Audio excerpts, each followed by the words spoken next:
Ketika Anda mengatakan ada perbedaan konsep denom-denom, saya mau bukti. Mana buktinya? Protestan, Katolik, apa? Di mana poinnya? Ini kalau misalkan kita lagi debat kayak gini, ini nggak ada buktinya, terus saya mau bahas apa gitu? Buktinya dong, dihadirkan supaya saya bisa membantah bukti dengan bukti. Kalau tidak ada bukti, saya nggak bisa bahas. Tolong sediakan bukti ya, yang lengkap. Jadi ini sama saja dengan asumsi kosong. Yang kedua, yang berikutnya, ketika Anda mengutip surah Al-An'am 153, bahwa di dalam Islam Muhammad itu memberikan jalan, ya. Dan kemudian mengatakan tidak tercerai-berai. Saya dengar tadi itu jelas sekali. Bahkan sebenarnya antara Muhammad dengan dirinya sendiri itu saling bertentangan. Kenapa? Kita lihat di dalam hadisnya, Muhammad sendiri mengatakan bahwa Rasulullah itu bersabda, kaum Yahudi telah terpecah menjadi 71 golongan atau 72 golongan. Dan kaum Nasrani terpecah menjadi 71 golongan atau 72 golongan. Dan umatku terpecah menjadi 73 golongan. Sekarang saya mau tanya, kalau memang Al-Quran atau Muhammad itu membawa jalan, kenapa jadi terpecah-pecah ada 73? Tolong dijawab ya. Ini hadis sahih. Nggak mungkin saya bawa hadis doif ya. Saya bukan tipikal orang yang bawa data palsu. Kemudian saya perkuat dengan Al-Ahqaf ayat 9, di mana Muhammad sendiri mengatakan bahwa aku bukan rasul yang pertama di antara para rasul dan aku tidak tahu apa yang akan diperbuat Allah kepadaku dan kepadamu. Kalau Muhammad memberikan jalan yang lurus, kenapa dia tidak tahu apa yang diperbuat Allah kepadaku dan kepadamu? Apakah nanti bisa-bisa di tengah jalan kita jadi tersesat atau mungkin kita jadi terjun ke jurang bebas? Bisa ya? Jadi tolong antara Muhammad dengan dirinya sendiri urus berdamai ya. Jangan membawa satu dalil dari Muhammad tetapi kemudian Muhammad kontradiksi sendiri. Kemudian tadi berkaitan dengan adanya konsep bahwa Rashid tidak akan mungkin menyembah batu karena Rashid tinggal mengambil palu kemudian memecah batu. Oke, sekarang Rashid harus kemudian memecah Hajar Aswad. Kenapa? Dalam hadis yang diriwayatkan oleh Sunan Ibnu Majah, hadis yang sahih, atau berkata kepada Abu Hurairah, menyampaikan hadis kepadaku bahwa ia mendengar Rasulullah SAW bersabda, siapa yang menyentuh Hajar Aswad maka sesungguhnya ia menyentuh tangan Ar-Rahman. Artinya siapa yang menyentuh Hajar Aswad maka sesungguhnya ia menyentuh tangan Allah. Kalau begitu sekarang Ar-Rashid berarti harus pergi ke Mekah. Kemarin kan sudah pergi ya. Kenapa kemarin pas pergi ke Mekah nggak ambil batu atau nggak ambil palu untuk mencahin Hajar Aswad? Karena di sini dikatakan mencium Hajar Aswad atau menyalami Hajar Aswad itu sama dengan menyalami tangan kanan Allah. Gitu. Tapi kemudian saya tidak mau berpolemik dengan hal itu ya, saya hanya membahas saja. Nah kemudian kalau kita berpikir bagaimana realita konkret antara tulisan yang bisa dijadikan inspirasi bagi kita bersama untuk meyakini bahwa yang Ar-Rashid harus tahu bahwa yang menuliskan adalah saksi mata. 1 Yohanes 1 ayat 1. Para rasul adalah saksi mata hidup yang menuliskan tentang firman Allah yang menjadi manusia, memberikan hidup yang kekal, dan mereka semua berani martir syahid. Ya, mereka mati bukan mendapatkan pergelimangan harta, tidak mendapatkan popularitas, mereka tidak mendapatkan jabatan, mereka tidak mempunyai privilege untuk mengawini banyak orang atau apapun itu, mereka mengajarkan memikul salib. Sekarang pertanyaan yang sama, dari semua pertanyaan tadi saya tambah dengan pertanyaan pamungkas. Kenapa Islam bisa meyakini Al-Quran sebagai bagian dari wahyu Allah, sedangkan Ar-Rashid tadi mengatakan Islam bisa menjelaskan sesuatu tanpa Al-Quran? Silakan.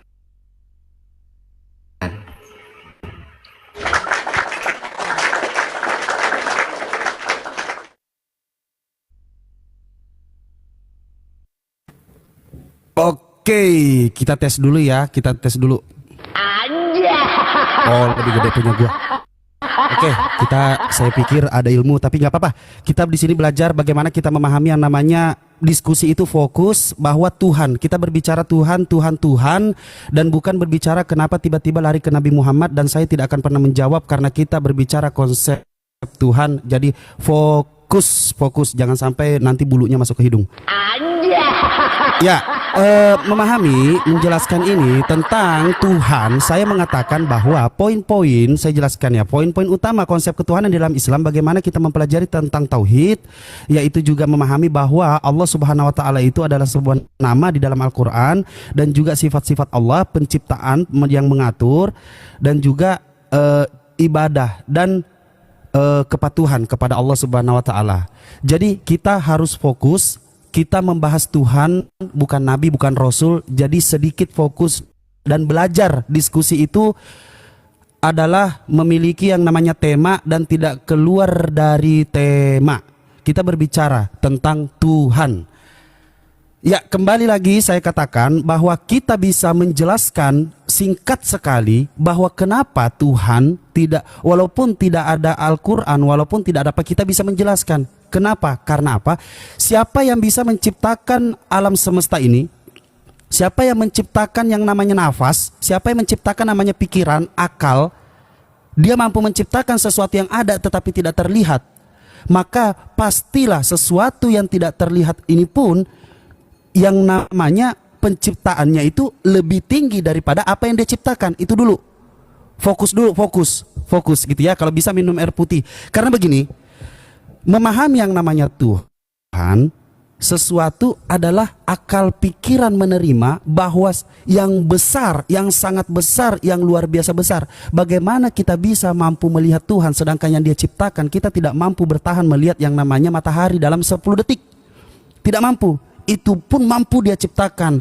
Mampu dia ciptakan yang namanya panasnya seperti apa, mampu. Tetapi kalau dikatakan bahwa tidak mengedepankan akal tapi berjalan, gini, saya sebenarnya orang yang paling malas, paling repot buka data. Tapi kalau mau pura-pura nggak tahu atau mau tutup mata nggak apa-apa. Kita lihat kelas diskusi di sini.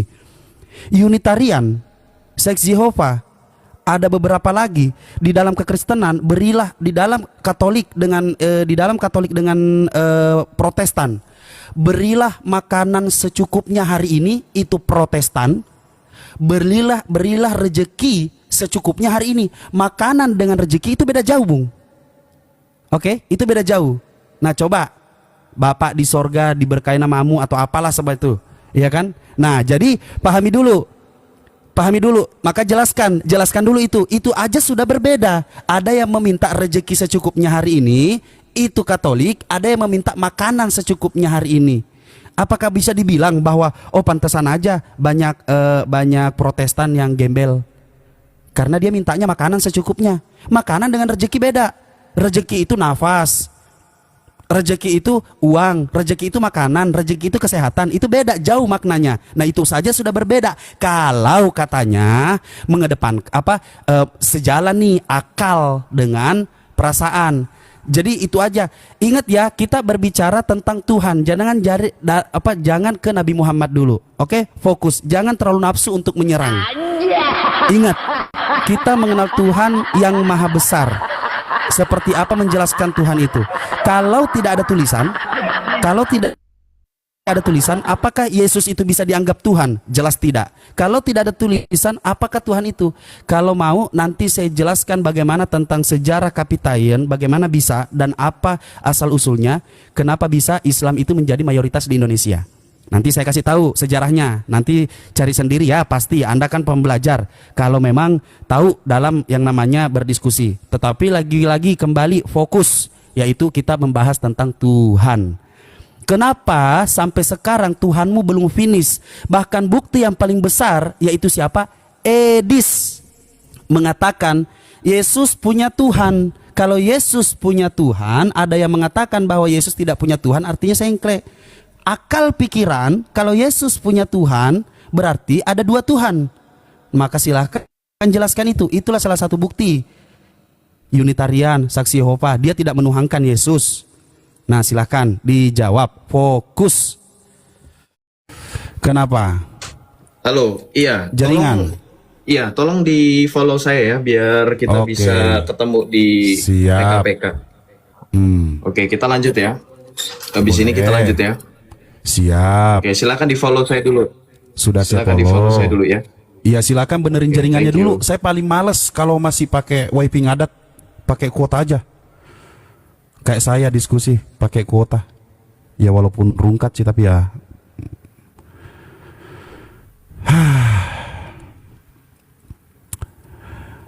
Idot atau LA, tolong kalau ada sampah dibersihin aja di bawah. Kalau ada sampah, bersihin aja, bisukan.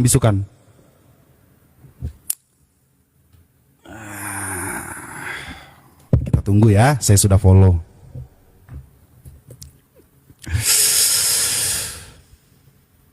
Jadi Islam tidak perlu nyebrang, tidak perlu yang namanya menghujat. Udah, lihat aja diskusinya seperti apa, pahami seperti apa kualitas. Di sini kita menunjukkan kualitas. Kita tunggu saja. Saya sudah follow barusan.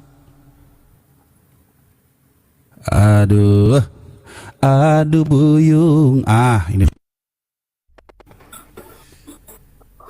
Ya, semoga yang paling terakhir tadi didengarkan. Saya sudah dengar. Oke, siap. Lanjut. Dijawab. Oke, kita mulai match ya. Silakan di mute dulu. Oke, baik, saya lanjutkan ya. Sorry atas technical issue-nya. Kita lanjutkan bahwa Rashid mengatakan ada perbedaan denom antara Unitarian dan Saksi Yehova. Anda harus catat dulu. Saya pengen tanya. Anda bilang katanya saya nggak mau repot-repot, males nampilin data. Terus ngapain kita diskusi ya? Saya juga bisa bilang seperti itu. Cuman karena saya berpikir ketika Anda mengatakan saya adalah orang yang terpelajar, Anda juga harus membuktikan orang terpelajar. Tampilkan data whatsoever ya. Atau Anda tidak bisa bernarasi karena bernarasi tanpa data itu sama dengan asumsi ya. Anda menunjukkan betapa rendahnya intelektual Islam. Kemudian yang berikutnya, ketika Anda mengatakan dan membuktikan, membawa bukti pribadi seseorang, misalkan Edis TV, Anda mengerti nggak dalam debat yang akademis, itu tidak pernah menggunakan subjektif narasi orang-orang tertentu. Ya, Edis itu bukan bagian dalam gereja Katolik, kecuali kalau misalnya bawa internal gereja Katolik, baru saya punya kemampuan untuk melakukan yang namanya klarifikasi. Edis itu orang lain loh, jangan mengajarkan saya itu berhadis. Artinya mengeluarkan pendapat orang lain. Saya dengar dari ini katanya gitu ya. Kemudian saya tanya tentang konsep ketuhanan dan kemudian Anda membawa tentang dalil narasi Muhammad. Kemudian Anda melakukan yang namanya framing, plot twist. Anda mentwisting, Anda memutarbalikkan seolah-olah saya mau membahas Muhammad daripada konsep ketuhanan. Padahal jelas tadi di awal yang bahas Muhammad itu membawa jalan yang lurus. Ini membuktikan Muhammad begini. Saya bantah, Anda bilang, oh kita nggak bahas Muhammad. Tapi Anda juga bahas mengenai Edis TV. Anda bahas mengenai konsep denominasi. Apa ini? Jadi tolong ya, antara perkataan dan ucapan itu konsisten. Kemudian Anda membahas tentang terjemahan doa Bapa kami. Our Father who art in heaven, hallowed be thy name, thy kingdom come. Kamu dengerin orang bahasa Inggris ngomong. Ketika orang Inggris Protestan Katolik ngomong atau mendoakan doa Bapa kami, mereka sama mengatakan give us this day our daily bread. Hanya Indonesia saja terjemahannya. Ini untuk disesuaikan. Kamu sudah mengerti, makanan itu bagian dari rezeki. Ketika teman-teman kita dari Protestan menggunakan kata makanan, itu artinya juga mencakup rezeki. Makanan itu bukan soal makanan yang kita makan. Yesus sendiri berkata kepada iblis, kepada roh yang mencobainya. Ada firman bahwa manusia hidup bukan dari roti saja. Makanan itu bukan makanan seperti Islam, makanya jangan ngarepin makanan mulu. Gak penting kan saya bahas, tapi Anda yang mau mulai. Tapi saya itu orang bertanggung jawab, gak kayak Anda lari. Oh saya nggak mau bahas, saya tetap bahas loh. Oke, berkaitan tentang konsep ketuhanan, sekali lagi, Anda bilang katanya di konsep ketuhanan Islam nggak pernah berubah. Saya tampilkan data loh. Ya, di dalam akidahnya Asy'ari dan Salafi itu berbeda konsep ketuhanan. Lihat di sini. Ini ya dikatakan dalam Nahdlatul Ulama dikatakan apa? Apakah akidah Asy'ari sama dengan akidah Salafi atau Wahabi? Ini akidah lo ya, bukan fikih. Akidah berkaitan dengan konsep ketuhanan. Apakah sama akidah Asy'ari dengan akidah yang dibagi tiga, yaitu uluhiyah, rububiyah, dan asma wa sifat? Karena akidah yang tiga ini biasa dianut oleh golongan yang biasa membid'ahkan. Iya, silakan pukul-pukul kepala seperti kebiasaan kaum Syiah ya. Tadarak ini dimulaikan Allah, paham Asy'ari tidak pernah membagi tauhid menjadi tiga bagian ya. Tidak pernah, artinya ada perbedaan. Pertanyaan saya, kalau kalian satu Al-Quran, satu Muhammad, kenapa antara Asy'ari dan Salafi beda memahami Allah? Nanti saya akan tampilkan dalilnya, datanya juga dari buku, bahwa ulama Ahlus Sunnah wal Jamaah itu mengkafirkan Ibnu Taimiyah yang menyamakan Allah itu seperti makhluk. Ini konsep ketuhanan, ini baru kita masuk ke substansinya. Ya. Oke, kemudian saya juga membahas tentang konsep kekristenan yang katanya belum final. Saya tadi di awal pembukaan saya sudah tegaskan, dalam perspektif dan dalam keimanan kami gereja Katolik, konsep ketuhanan sudah selesai. Saya panjang kali lebar menjelaskan dalam konsili-konsili. Kalau ada ajaran-ajaran lain, Unitarian yang kamu bawa itu tahun berapa sih? Buka dong datanya yang lengkap. Saksi Yehova tahun berapa sih? Buka dong. Masa mau dibandingin sama gereja Katolik udah 2000 tahun berdiri sebelum ada Islam? Kamu mau menggunakan Saksi Yehova dan Unitarian yang umurnya sama seperti Islam, kurang lebih baru muncul berabad-abad setelahnya. Tapi perkataan Yesus jelas, celakalah dunia dengan segala penyesatannya. Artinya apa? Bahkan Unitarian itu tidak masuk dalam Protestan. Saksi Yehova juga awalnya tidak masuk dalam Protestan. Itu bagian dari sekte, ngerti kamu? Belajar lagi ya, belajar lagi. Jadi data itu penting, Bang Rashid, data itu penting. Kalau Anda nggak provide data, Anda nggak usah bernarasi dalam diskusi. Ya, ini sama saja dengan asumsi kosong. Jadi sama seperti saya menggunakan data. Jadi tadi tidak dijawab ya. Berkaitan dengan tulisan, saya sudah juga jawab. Kesaksian para rasul yang hidup. Nah, kemudian saya tanya, bagaimana memverifikasi wahyu dalam Al-Quran tentang konsep ketuhanan ketika kita menemukan adanya perbedaan konsep ketuhanan? Silahkan dijawab. Jangan bertanya tapi nggak menjawab ya, silahkan.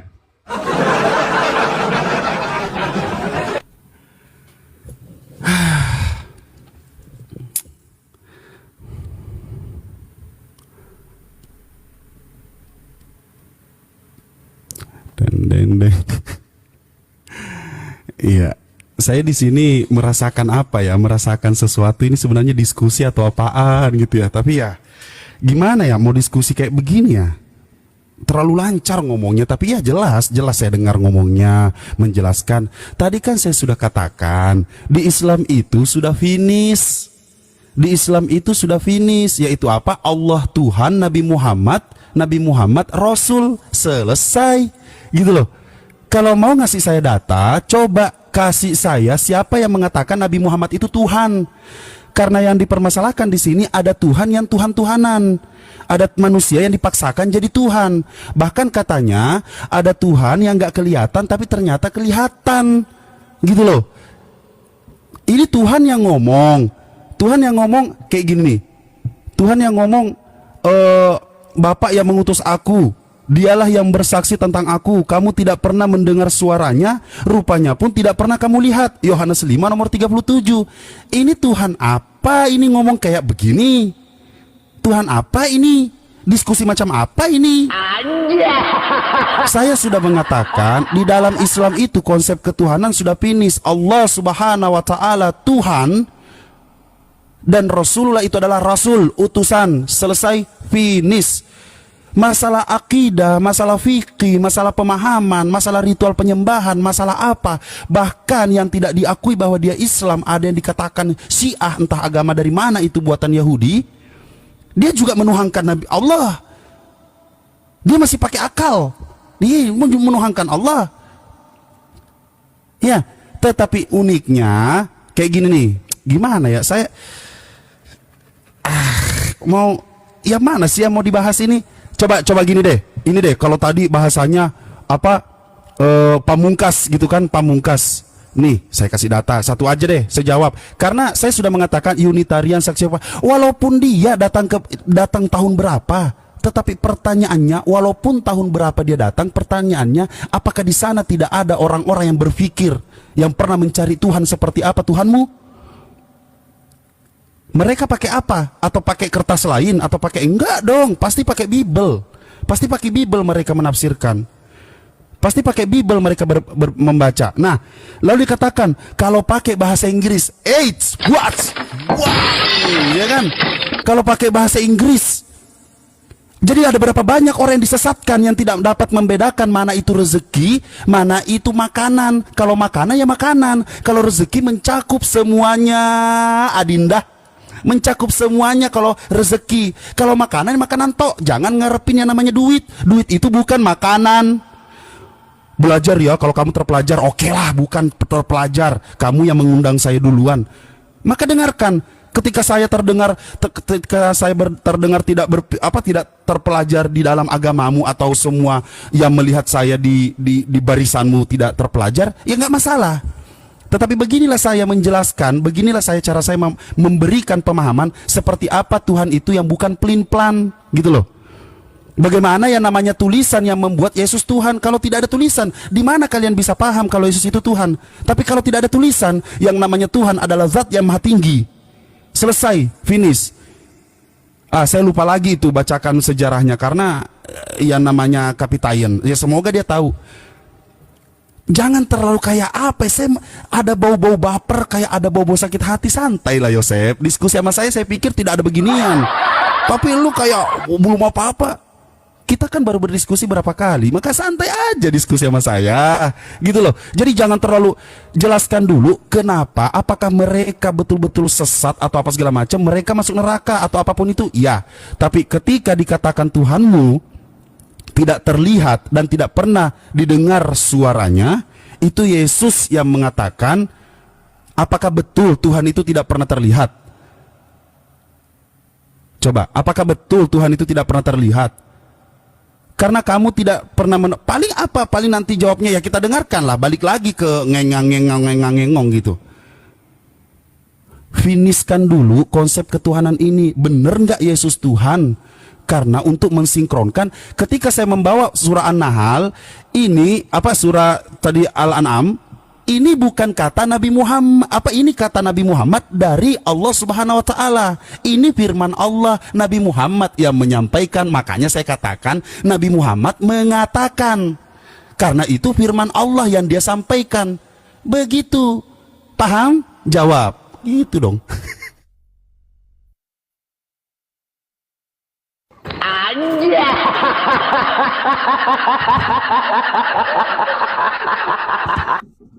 Oke, bentar ya, saya ambil buku dulu, bentar.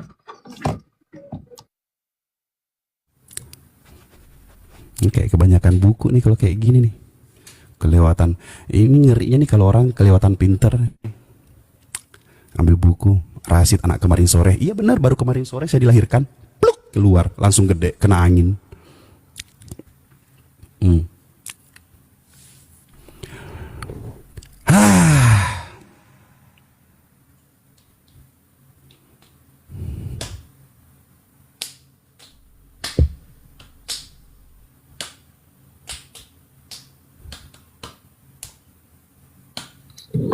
Oke, kita rematch lagi. Silakan di mute ya.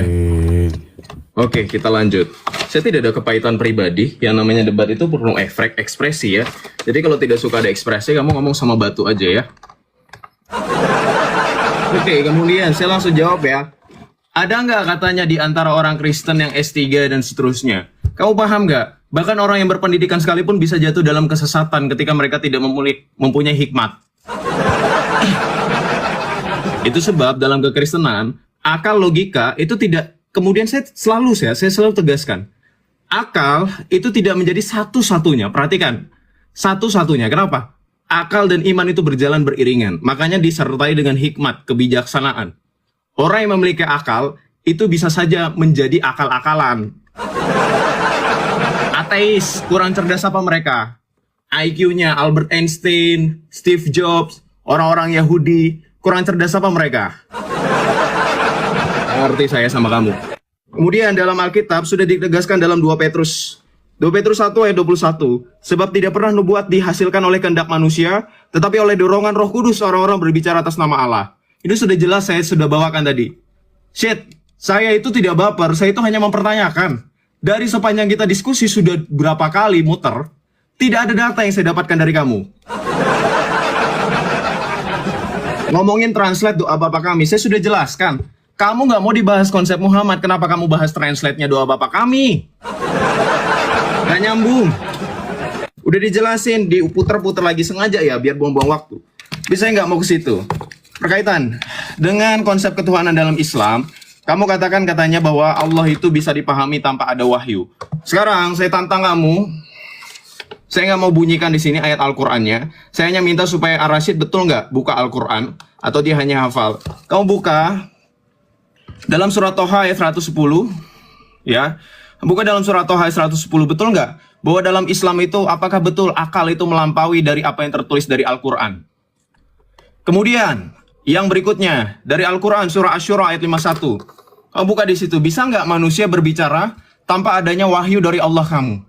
Ini kecacatan logika yang dihadapi oleh Ar-Rasyid dan juga Dalman. Berusaha menghindari dari saya tentang adanya Al-Quran. Jadi mereka selalu lari dengan logika. Kenapa? Karena mereka yakin Al-Quran tidak bisa menjawab. Ketika Anda lari kepada konsep Yohanes 5 ayat 37, ketika Tuhan Yesus mengatakan suaranya tidak kamu dengar, ini sudah perdebatan klasik. Kamu buka dalam teks aslinya Yunani. Sometimes kalau kamu memahami Alkitab, kamu harus memahami maknanya. Ketika Yesus bilang suaranya tidak kamu dengar, ini bukan sekedar suara secara frekuensi, tapi secara pemaknaan. Mereka mendengar tapi mereka tidak memahami. Itu yang mau disampaikan oleh Tuhan Yesus. Bagaimana kalau misalnya Yesus bilang itu sedangkan Musa bercakap-cakap dengan Tuhan Allah, Abraham bercakap-cakap dengan Tuhan Allah. Sebelum kamu jauh ke perjanjian baru, perjanjian lama para nabi berbicara dengan Allah. Jadi yang dimaknai oleh Tuhan Yesus ketika dikatakan suaranya tidak kamu dengar, ini lebih kepada pemaknaan secara kontekstual bahwa banyak orang yang mendengar Allah yang mampu memahami, mendengar Allah tetapi tidak mampu memahami. Itu maksud Tuhan Yesus. Kemudian yang berikutnya dengan konsep ketuhanan yang kamu tanyakan lagi dan lagi. Saya minta profit data kamu, tadi kan sudah diakui, saya nggak punya data gitu. Ya sudah, ngapain dipertahankan? Nggak ada istilahnya Unitarian itu masuk dalam kelompok Kristiani yang valid. Karena Unitarian itu baru ada di tahun berapa? Ini valid loh. Untuk mengetahui, kamu kan mau mengatasnamakan sejarah. Sejarah itu berkenaan dengan orang yang valid datanya dan kredibel. Ya. Jadi kamu harus tahu itu. Kemudian berkenaan dengan Islam sendiri konsep ketuhanannya. Coba dicatat. Saya itu tadi sudah membuktikan data dari online. Sekarang saya pakai buku. Kamu bilang kebanyakan buku. Ya wajar. Orang yang buta huruf itu disandingkan dengan orang yang cerdas itu beda. Kamu lihat di sini. Ya. Ibnu Taimiyah itu menuliskan begini. Bahwa Allah, zat Allah. Kamu kan bilang katanya zat Allah. Betul, memang memahami Allah, menyembah Allah. Tapi Allahnya bagaimana? Ini kan konsep. Ini bagian dari konsep, betul gak? Memahami Allah bagaimana, itu juga termasuk konsep. Pertanyaan saya, kamu sepakat gak dengan Ibnu Taimiyah yang dikatakan dalam buku ini, bahwa Ibnu Taimiyah itu membagi anggota-anggota tubuh dan memiliki susunan. Ini Ibnu Taimiyah, ini ulama loh, bukan orang biasa seperti kamu. Kemudian kamu juga mau bertanya tentang pernah gak Muhammad dituhankan? Pernah. Nih, dengerin. Tunggu-tunggu oleh Bani Israel, yang kemudian dikatakan sebagai Allah yang perkasa, Allah yang kekal. Siapakah dia? Itu sudah pasti bukan Yesus, melainkan dia yang kita peringati hari kelahirannya, baginda Rasulullah Muhammad sallallahu alaihi wasallam. Oh, Muhammad dituhankan, Allah yang perkasa, Allah yang kekal. Silakan bantah.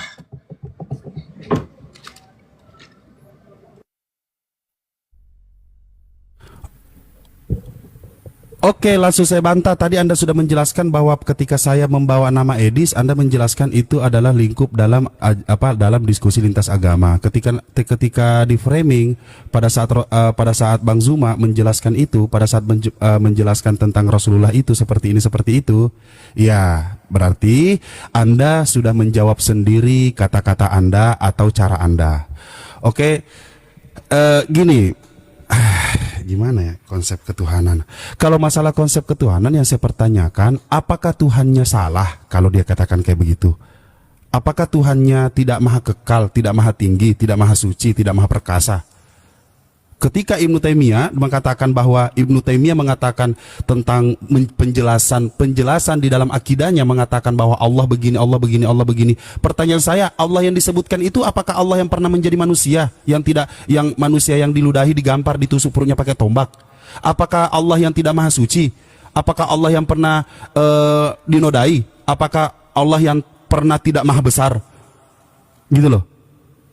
Itu inti dari, makanya saya bilang tulisan, kenapa saya mengatakan bahwa tanpa tulisan kita bisa memahami Tuhan itu seperti apa. Saya jelaskan secara ringkas kenapa yang namanya Indonesia ini mayoritas Islam. Dulu yang namanya ada yang namanya keyakinan Kapitayan. Silakan di searching kalau tidak ini, karena saya dari tadi cari-cari datanya, saya lupa di mana karena laptop saya ini beda. Kapitayan itu ajaran yang percaya kepada Tuhan yang Maha Esa.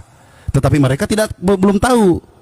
Mereka belum tahu siapa namanya, seperti apa. Begitu Buddha, Hindu, animisme masuk, mereka tidak menerima karena mereka pakai akal. Tidak mungkin Tuhan dapat diukur, apalagi ditusuk perutnya pakai tombak. Tidak mungkin.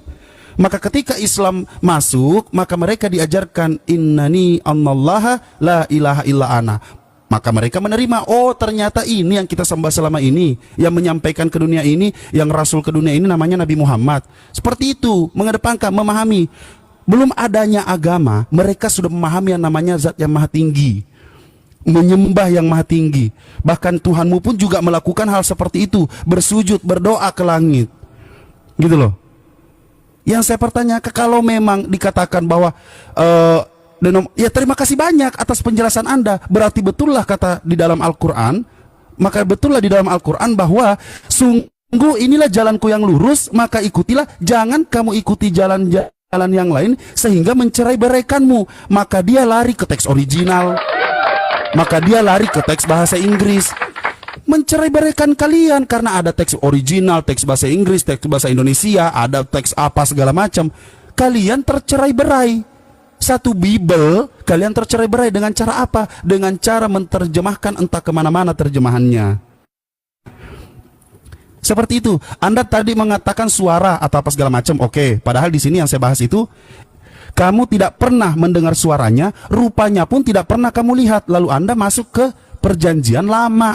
Perjanjian lama apa dikatakan di Daniel 7 nomor 9, maka jelaskan. Nih, ini baru data nih, saya buka ini. Nih sorry nih, saya suka data-data yang kayak begini. Ini coba sinkronkan. Sementara aku melihat tahta diletakkan, lalu duduklah yang lanjut usia. Ini lanjut usia nih mukanya nih. Oke. Ini bukan penghujatan ya. Ini namanya apa? Penelitian ini. Oke. Penelitian. Nah, biar ketahuan ini. Ini namanya data nih.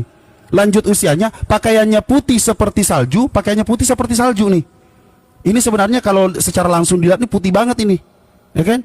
Rambutnya bersih seperti bulu domba. Nah, kalau secara detail ini rambutnya seperti bulu domba ini. Putih bersih seperti bulu domba. Kursinya dari nyala api, menyala apiku. Anjay.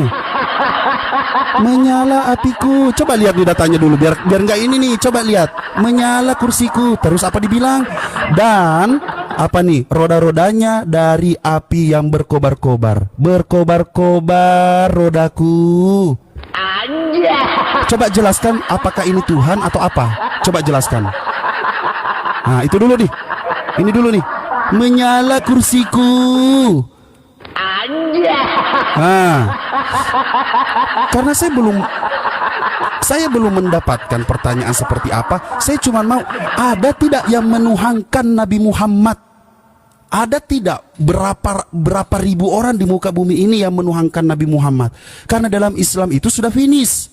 Asyhadu an la ilaha illallah wa asyhadu anna Muhammadar Rasulullah. Satu dalil, semuanya sama. Satu dalil, hancur lebur, banyak denom. Anjay. Ya, semangat. Saya tunggu jawabannya.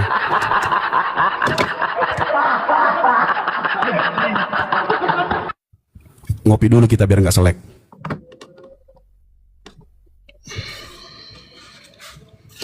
Hanya bikin saldo nambah terus, cobain di Eropa 99 sekarang.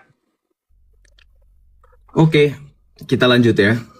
Baik, berkenaan dengan pertanyaan Rashid, dengan asumsi Rashid lagi dan lagi asumsi katanya. Itulah karena terjemahan kalian tercerai-berai. Protestan, Katolik itu bukan karena terjemahan tercerai-berai. Belajar sejarah, aduh kenapa jadi bahas kapitayan? Kalau kapitayan itu sama dengan Islam, kenapa nggak sekalian kamu bilang kapitayan dengan Islam itu sama? Berani nggak? Ya. Pakai data sih, satu-satunya Islam ketika menggunakan data hanya dengan menghujat. Ini bentuk penghujatan. Kenapa? Karena bagi saya secara akademis, ketika Anda tidak mampu membuktikan dari sisi Anda sendiri, membuktikan bagaimana Islam memahami konsep ketuhanan dengan konsep Ibnu Taimiyah yang saya tampilkan dari buku, Anda lari. Memang nggak pernah jadi manusia, tapi kenapa dalam Ibnu Taimiyah memahami Allah itu punya tubuh, gitu loh. Logika kamu nyampe nggak? Atau contoh gini, kalau kamu mempermasalahkan Tuhan Allah kami dalam Daniel, jangan lupa ya Islam. Daniel itu dalam perjanjian lama juga diikuti oleh bangsa Yahudi. Jadi nanti kalian bilang tuh sama Bang Billy, orang Yahudi katanya Tuhannya lanjut usia, betul nggak Bang Billy? Nanti nanya ya Rashid ya, awas lu kalau nggak nanya. Nih, ya dalam tafsir, coba perhatikan Rashid. Gue sih dari tadi perhatiin, kalau lu nggak tahu deh perhatiin apa enggak. Di sini Allah lu duduk di atas aras. Perhatikan di sini tafsirnya, ya. Dalam tafsir di sini dikatakan kemudian di atas itu ada 8 malaikat kambing. Jadi Allah di atas aras, arasnya itu dipikul 8 malaikat kambing. Kamu bilang tadi menyala roda apiku, menyala kambing-kambingku, menyala domba-dombaku. Saya mau tanya, Allah kamu itu yang mempelopori adanya tradisi susundaan itu ya? Saya orang Sunda loh. Saya bangga dengan tradisi Sunda sisingaan. Ternyata Allah itu yang mempelopori sisingaan ya. 8 malaikat kambing. Coba kamu perhatikan juga, saya tampilkan juga dalilnya jelas. Dalam surah Hud, ayat yang ke-7, dialah yang telah menciptakan langit dia dalam dan bumi dalam 6 masa, serta sebelum itu arasnya di atas air. Ngapain Allah kamu di atas air? Ayat Kayak apa sih? Coba dijelaskan di sini. Saya bingung sama Al-Quran yang katanya diturunkan dalam bahasa Arab. Konsep ketuhanan yang katanya Allah tidak serupa dengan manusia, tetapi Allah menyerupai manusia. Manusia di atas air ngapain? Ya biasanya di atas jamban itu kita buang hajat. Jadi gini loh, ini nyambung konsep ketuhanan. Kalau kamu menolak, menyangkal, berarti kamu otaknya nggak nyampe. Ini konsep ketuhanan. Allah yang katanya tidak serupa dan tidak selemah manusia, kenapa ada di atas air dan membutuhkan tempat? Jawab. Nggak dijawab-jawab pertanyaan saya. Kemudian kamu bilang Allah tidak serupa dengan manusia. Malu-malu kucing. Baca di sini Al-Mutaffifin ayat 23. Kamu mau merendahkan Tuhan saya Yesus Kristus, dia menjelma menjadi manusia sempurna. Karena apa? Saking sempurnanya dia tidak memiliki dosa. Beda dengan orang lain. Walaupun dalam Islam Nabi digelari Al-Maksum, Muhammad tetap memiliki dosa. Baca dalam Al-Mutaffifin ayat 23, di sini mereka duduk di atas dipan-dipan sambil memandang. Ini data-data gua, lu bantah ya. Di sini dikatakan dalam tafsir Kementerian Agama Saudi Arabia, ternyata Tuhan kamu, Allah kamu itu punya kepala. Lihat di sini. Sesungguhnya orang-orang yang jujur dan taat berada di dalam surga, mereka mendapatkan kenikmatan di atas ranjang-ranjang. Mereka melihat kepala Tuhan mereka. Kalau Allah kamu bukan manusia, kenapa orang Arab kementerian lagi? Resmi, datanya resmi, sahih, valid. Kenapa mengatakan Allah kamu punya kepala? Wajar ulama-ulama itu mengatakan Ibnu Taimiyah sesat. Kenapa? Ibnu Taimiyah mengatakan bahwa seluruh makhluk ini menyatu dengan zat Allah. Makanya Allah punya anggota-anggota tubuh. Kenapa? Karena orang Arab itu mengikuti pemahaman salafinya Ibnu Taimiyah. Makanya dibilang sama orang Indonesia, orang Arab Islamnya Wahabi. Betul nggak? Betul. Saya pakai data loh. Bantah data saya, jangan cuma ngomong congor. Saya kalau ngomong congor mending saya dengerin orang di masjid, ya. Kemudian saya lebih lanjut lagi mengenai konsep katanya Islam nggak pernah menuhankan Muhammad. Tadi rekaman dari Zuma. Saya tadi bilang loh jelas. Jalan satu-satunya supaya akun saya sepi. Saya nggak punya lawan bicara. Makanya teman-teman bantu tap-tap layar supaya banyak Islam yang bisa dengarkan saya dan bantah saya. Saya mau menampilkan data. Ini mereka udah kejang-kejang karena Rashid blunder. Bilang katanya Muhammad nggak pernah dituhankan. Coba teman-teman share-share. Bagikan live-nya. Repost sebanyak-banyaknya. Saya tunjukkan Islam menyembah Muhammad. Salah satunya apa? Lihat di sini. Ya. Inti pemahaman Nur Muhammad, perhatikan, Nur Muhammad ini menuhankan. Kenapa menuhankan Muhammad? Kenapa? Dengan kata lain, Nabi Muhammad itu Tuhan yang dikecilkan. Jadi ini bukti bahwa Islam menyembah Muhammad nih. Ini pemahaman Nur Muhammad, ini Wahda Islamiyah, official website ya. Semangat Islam. Ini baru satu. Ya. Teman-teman pernah dengar gak konsep Muhammad dengan Allah, Muhammad itu satu. Allah dengan Muhammad, Muhammad dengan Allah itu satu. Pernah dengar? Ini konsepnya. Jadi, Nur Muhammad, Muhammad dituhankan. Inilah bukti Islam menyembah Muhammad. Siapa yang menyembah Muhammad? Coba teman-teman Islam baca lagi di sini. Nih, saya ini nih ya, saya birukan di sini. Baca di sini. Muhammad itu Tuhan yang dikecilkan. Nih, Muhammad itu Tuhan yang dikecilkan, teman-teman. Itu kenapa? Itu kenapa? Kaligrafi Allah nih, teman-teman lihat ya, kaligrafi Allah. Nih, perhatikan, saya tampilkan datanya lagi. Nih, itu kenapa kalau teman-teman lihat di masjid, betul nggak? Saya tanya sama teman-teman Islam. Itu kenapa di masjid ada tulisan Arab begini, teman-teman. Ini nama Allah dan nama Muhammad. Ini bersanding, betul nggak? Setara. Nah ini secara tidak langsung menunjukkan Muhammad itu Tuhan di sebelahnya Allah dengan data yang tadi. Tuhan yang dikecilkan. Kalau teman-teman lihat masjid, nih kayak gini nih. Nih. Ini kaligrafi di rumah saya ada nih kayak gini nih. Allah dengan Muhammad. Ini Tuhan dikecilkan ini. Setara jadinya. Gitu loh. Ya, gimana Bang Rashid mau lanjut dengan apa yang ini? Di fallback yang ini dong, di fallback. Saya udah fallback. Udah saya fallback. Oke, tunggu ya, bentar. Iya. Saya masih punya waktu berapa, teman-teman? Saya masih punya bukti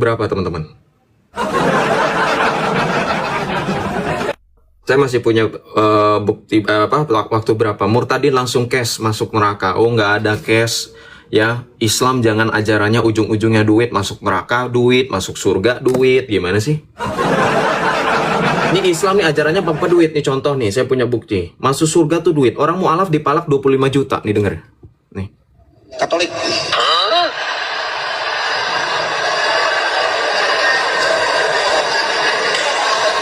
Sampai lagi. Enggak, baru masuk Islam. Jangan banyak-banyak mintanya masuk Islam. Katolik. Katolik mau kasih saya berapa? Buat Nabi Muhammad? 50 juta. 50, 25 juta. Hah? 25 Bi. Selamat. Mudah-mudahan nggak jadi Katolik ente. Ya, masuk surga bayar, masuk neraka bayar. Islam keren banget.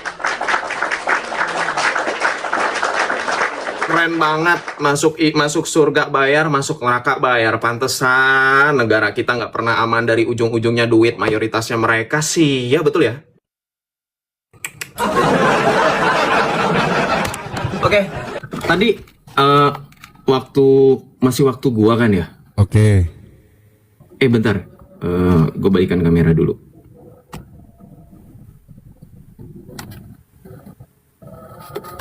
Oke. Masih waktu saya ya. Ya, silakan. Diterima undangannya. Oh, belum ada ya? Udah ada. Oke, waktu saya tadi saya fair, saya lihat masih 2 menit, jadi saya habiskan 2 menit saja. Oke, begini teman-teman. Tadi saya mau menampilkan data, tolong Bang Rashid dilihat, data bahwa Muhammad dikecilkan. Mungkin tadi sekilas Bang Rashid ngelihat, karena saya tadi ketika menampilkan itu Bang Rashid lihat ya. Jadi lihat sekali lagi bahwa Muhammad itu adalah Tuhan yang dikecilkan. Kenapa? Karena ketika teman-teman lihat dalam fakta mengenai pemahaman Nur Muhammad adalah keyakinan yang dipahami bukan hanya orang-orang Syiah. Walaupun secara originalnya ajaran ini tidak diketahui siapa yang pertama kali mengemukakan, tapi ajaran tentang Nur Muhammad ini juga diimani oleh teman-teman dari Islam, akidah dari Asy'ari. Nah, kenapa Nur Muhammad ini? Lihat di sini. Nur Muhammad ini, Muhammad itu Tuhan yang dikecilkan. Nah ini bukti bahwa di dalam Islam itu menyembah Muhammad ya. Makanya kalian itu tidak bisa selamat tanpa melalui Muhammad, betul nggak? Syafaat melalui Muhammad, betul nggak? Padahal sekarang pertanyaannya berdasarkan dalil Al-Quran surah Al-Ahqaf ayat 9, Muhammad tidak tahu apa yang akan terjadi pada dirinya sendiri. Kenapa bisa Muhammad menyelamatkan kalian kalau dia tidak tahu apa yang akan diperbuat Allah kepada dirinya?